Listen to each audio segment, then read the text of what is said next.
I never thought I'd be staring down the barrel of a police officer's gun on my own front lawn, all because of a ridiculous misunderstanding with a homeowners association I didn't even belong to. But there I was, heart pounding, hands raised, trying to explain that this was all just one big mistake. Let me back up a bit. My name's Mike Thompson, and I'd recently moved into a beautiful old farmhouse on the outskirts of town. It was my dream home, a place with character, history, and most importantly, no nosy neighbors telling me what color to paint my shutters or how tall my grass could grow.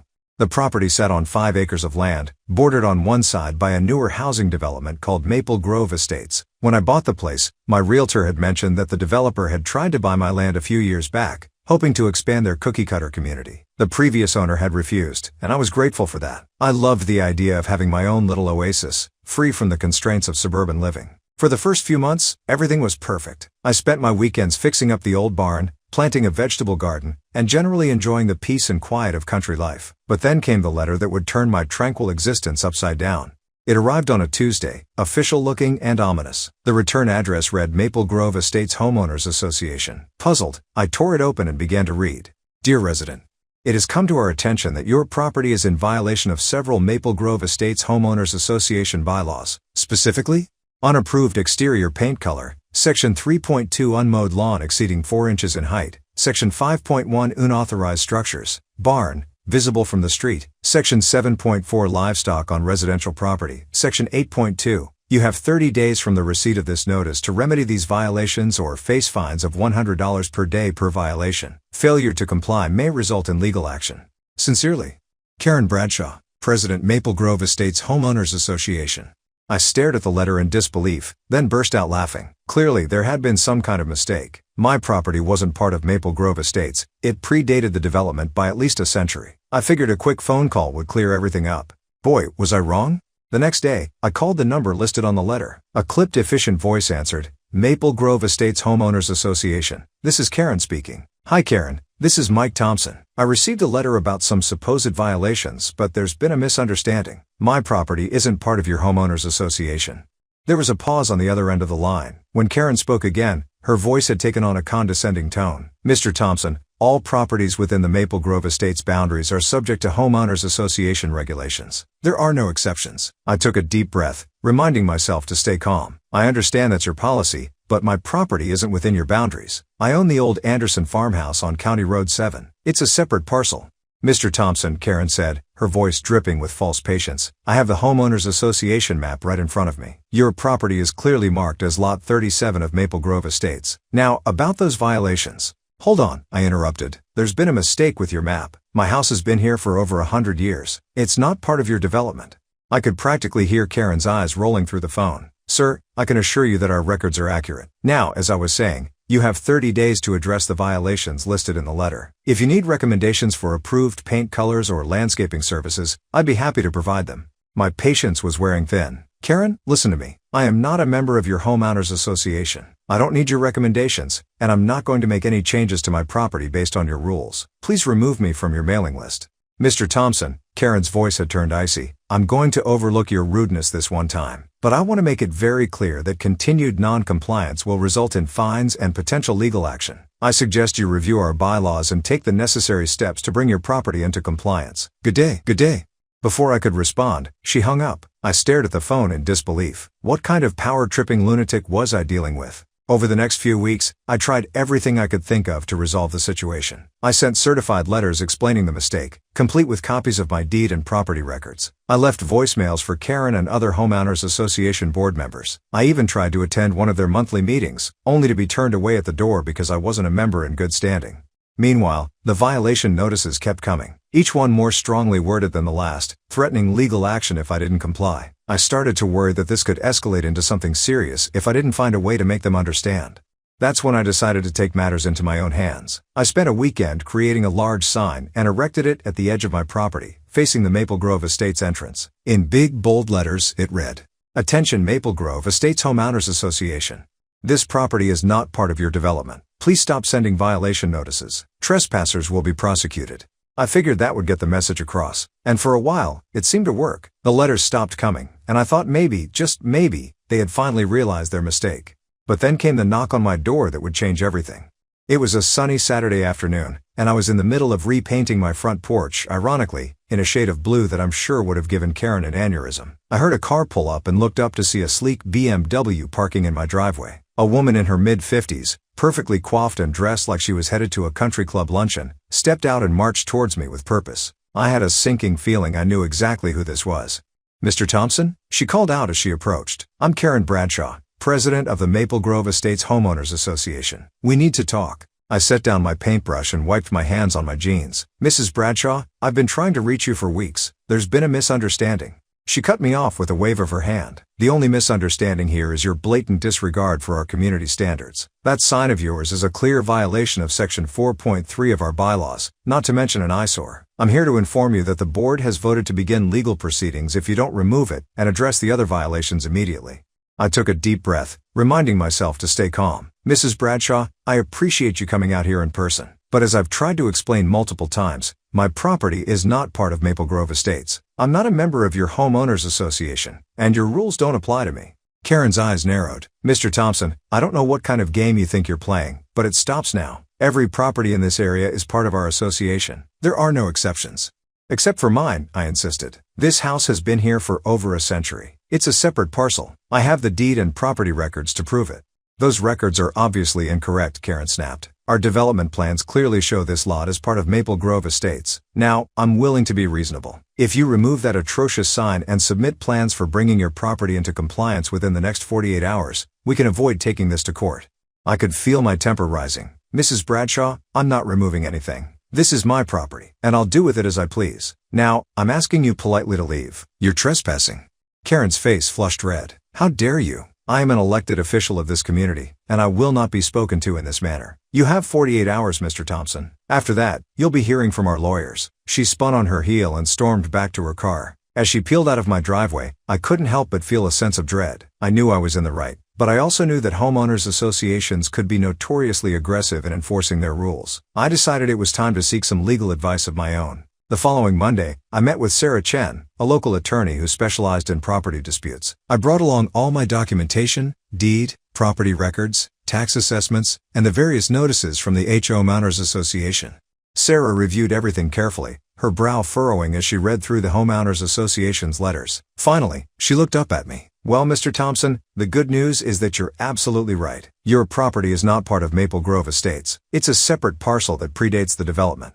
I let out a sigh of relief. "That's great. So how do we make the Homeowners Association understand that?" Sarah's expression turned grim. "That's the bad news. Based on these letters, it seems the Homeowners Association is operating under the belief that they have authority over your property. They may have incorrect maps or records that show your land as part of their development. Correcting this misunderstanding could be challenging." "Challenging how?" I asked, feeling my stomach knot up. "Well, homeowners associations can be very aggressive in enforcing what they believe to be their rights," Sarah explained. "They might try to file a lawsuit to force compliance, or even attempt to place a lien on your property for unpaid fines. It's all completely baseless, of course, but it could still cause you a lot of headaches." I slumped in my chair. "So what do we do?" Sarah thought for a moment. "I think our best bet is to be proactive. I'll draft a cease and desist letter outlining the legal facts of your property ownership and demanding they stop all attempts to enforce their rules on your land. We'll send that certified mail to the Homeowners Association Board and their legal counsel, if they have one." "And if that doesn't work?" I asked. "Then we may need to file for a declaratory judgment," Sarah said. "That's where we ask a court to officially declare that your property is not subject to the HOA Homeowners Association's authority. It's a bit of a nuclear option, but it might be necessary if they refuse to see reason." I nodded, feeling a mix of relief and apprehension. At least I had a plan now, but I couldn't shake the feeling that this was far from over. As it turned out, I was right to be worried. The cease and desist letter seemed to only enrage the Homeowners Association further. They responded with their own letter, drafted by their lawyer, insisting that my property was indeed part of Maple Grove Estates, and threatening to sue me for malicious interference with Homeowners Association operations. Things escalated quickly after that. I started noticing cars driving by my house slowly, the occupants clearly taking photos or videos. My neighbors in Maple Grove Estates, who had previously been friendly, now avoided eye contact when I waved hello. One day, I even caught a couple of guys in Maple Grove Estates security shirts poking around the edge of my property. When I confronted them, they claimed they were just checking the perimeter for safety issues. The final straw came about a month after my meeting with Sarah. I was working from home that day on a conference call with some important clients when I heard a commotion outside. I excused myself from the call and went to investigate. What I saw made my blood run cold. There, parked in my driveway, were two police cruisers. Karen Bradshaw was standing next to one of them, gesticulating wildly as she talked to an officer. A small crowd of neighbors had gathered at the edge of my property, watching the scene unfold. As I stepped out onto my porch, Karen spotted me and pointed dramatically. "There he is, officers. That's the man who's been harassing our community and refusing to comply with our regulations." The two officers approached me, their expressions serious. "Sir," one of them said, "we've received complaints about your refusal to comply with Homeowners Association regulations and alleged threats against Homeowners Association officials. We're going to need you to come with us to answer some questions." I couldn't believe what I was hearing. "Officers, there's been a huge misunderstanding. I'm not a member of their Homeowners Association. My property isn't part of their development." The second officer frowned. "Sir, we have documentation from the Homeowners Association showing that your property is within their jurisdiction. If you have evidence to the contrary, you can present it at the station." I felt a surge of panic. This couldn't be happening. "Please, just let me get my property records. They'll show that this is all a mistake." "I'm afraid we can't do that, sir," the first officer said, his hand moving to rest on his holster. "We need you to come with us now. Please turn around and place your hands behind your back." That's when something in me snapped. All the frustration, all the stress of the past few months came boiling to the surface. "No," I said, taking a step back. "I'm not going anywhere. This is my property, and I haven't done anything wrong. You can't arrest me based on the word of some power-hungry Homeowners Association president." I saw the officers exchange a glance, their postures tensing. "Sir, please calm down," one of them said, his voice taking on a harder edge. "Don't make this more difficult than it needs to be." But I was beyond reason at that point. I turned and bolted back into my house, slamming the door behind me. I could hear shouts from outside, the sound of heavy footsteps on my porch. "Mr. Thompson?" one of the officers called through the door. "Come out with your hands up. Don't make this worse for yourself." My mind was racing. I knew I hadn't done anything wrong, but I also knew that running from the police was a terrible idea. I needed to defuse this situation, and fast. Taking a deep breath, I called out, "Officers, please. I'm not resisting. I just need a moment to collect my documents. They'll prove that this is all a misunderstanding." There was a pause, then one of the officers responded, "All right, Mr. Thompson, you have 2 minutes to come out with your hands visible. Any sudden movements, and we'll have to use force. Do you understand?" "Yes, I understand," I replied, my heart pounding. I rushed to my office, grabbing the folder where I kept all my property documents. As I headed back to the front door, I caught a glimpse of myself in the hallway mirror. I looked wild-eyed and disheveled, my paint-stained clothes adding to the image of a madman. No wonder the police were on edge. Taking another deep breath to steady myself, I slowly opened the front door. "I'm coming out," I called. "I have documents in my hand. Please don't shoot." I stepped onto the porch, my hands raised, the folder clearly visible. The two officers had their weapons drawn, pointed at me. Behind them, I could see Karen smirking triumphantly, while the gathered neighbors watched in shocked silence. "Put the folder on the ground and step away from it," one of the officers commanded. I complied, carefully setting the folder down and taking a few steps back. The officers approached cautiously, one keeping his weapon trained on me while the other picked up the folder. "Officers, please," I said, trying to keep my voice calm. "Those documents will show that my property is not part of Maple Grove Estates. This has all been a terrible mistake." The officer with the folder began flipping through the papers, his brow furrowing as he read. After what felt like an eternity, he looked up at his partner. "We might have a problem here." The other officer frowned. "What do you mean?" "These property records and tax assessments all show this land as a separate parcel, predating the Maple Grove development," the first officer explained. He turned to Karen, who was still standing by the police cruiser. "Ma'am, can you come here for a moment?" Karen strutted over, looking smug. "Officers, I hope you're not buying into his lies. Our Homeowners Association records clearly show." The officer cut her off. "Ma'am, these appear to be official county records showing that this property is not part of your development. Can you explain why you told us it was?" Karen's smug expression faltered. "What? That's impossible. Our development plans clearly show this lot as part of Maple Grove Estates." "Development plans aren't the same as legal property records, ma'am," the officer said, his tone growing stern. "Did you verify the actual property boundaries before making these complaints?" Karen's face flushed red. Well, I assumed our plans were accurate, but surely that doesn't change the fact that he's been violating our community standards and harassing our board members." The second officer, who had lowered his weapon, spoke up. "Ma'am, if his property isn't part of your homeowners association, then your rules don't apply to him. And from what we can see, the only harassment has been coming from your organization." I felt a wave of relief wash over me. Finally, someone was listening to reason. "Officers," I said, "I've been trying to explain this to Mrs. Bradshaw and the Homeowners Association for months. I've sent them copies of these documents, but they've ignored them and continued to threaten me with fines and legal action." The officers exchanged a look, then the one holding my documents turned to me. "Mr. Thompson, we owe you an apology. It seems we were given incorrect information when we were called out here." That's an understatement, I muttered, then quickly added, but I understand you were just doing your job. I appreciate you taking the time to review my documents. Karen, however, wasn't ready to give up. This is ridiculous. He can't just opt out of our homeowners association. Every property in this area is subject to our rules. The first officer turned to her, his patience clearly wearing thin. Ma'am, I'm going to say this one more time. According to these legal documents, Mr. Thompson's property is not part of your development. Your homeowners association has no authority over his land. Now, I strongly suggest you leave his property immediately before we have to consider this trespassing. Karen's mouth opened and closed like a fish out of water. She looked around at the gathered neighbors, perhaps hoping for some support, but found only shocked and embarrassed faces. Finally, she spun on her heel and stormed back to her car, slamming the door as she got in. As Karen's car peeled out of my driveway, the officers turned back to me. Mr. Thompson, one said, again, we apologize for this misunderstanding. Do you want to press charges for harassment or trespassing? I thought about it for a moment. Part of me wanted to see Karen face consequences for her actions, but ultimately, I just wanted this whole ordeal to be over. No, I sighed. I don't think that's necessary. I just want to be left alone. The officer nodded. Understood? We'll make sure to update our records to reflect the correct status of your property. If you have any more trouble with the homeowners association, don't hesitate to call us. As the police left, I noticed that most of the neighbors were still lingering at the edge of my property, whispering among themselves. I decided it was time to clear the air once and for all. Folks, I called out, I know there's been a lot of confusion about my property. I want you all to know that I have nothing against Maple Grove Estates or any of you. My land just isn't part of your development, which means your homeowners association rules don't apply here. I hope we can move past this and be good neighbors. There was a moment of awkward silence. Then one of the neighbors, a middle-aged man I recognized as Tom from down the street, stepped forward. Mike, we owe you an apology. We should have asked more questions instead of just taking Karen's word for everything. Is there anything we can do to make this right? I was touched by the gesture. Thanks, Tom. Honestly, all I want is to be able to enjoy my property in peace. Maybe we could organize a neighborhood barbecue or something? Get to know each other properly without all this homeowners association drama. Tom grinned. That sounds like a great idea. And hey, maybe you could give us some tips on how to stand up to the homeowners association. Some of their rules are pretty ridiculous. As the neighbors laughed and started to disperse, I felt a weight lift off my shoulders. It seemed like this nightmare might finally be over.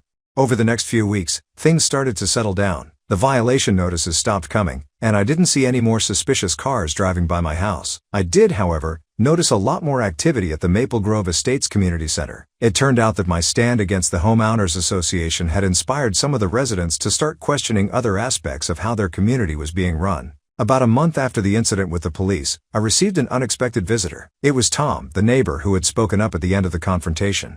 Hey Mike, he said as I opened the door. Got a minute to chat? I invited him in, curious about what brought him over. As we sat in my living room, Tom got straight to the point. So, you might have heard that we had a special homeowners association meeting last week, he began. Long story short, Karen's out. We elected a new board and, well, I'm the new president. I raised an eyebrow. Congratulations, I think? That sounds like it could be a tough job. Tom chuckled. Yeah, it's going to be a challenge, but that's actually why I'm here. We're trying to rebuild some bridges, and I was hoping you might be willing to help us out.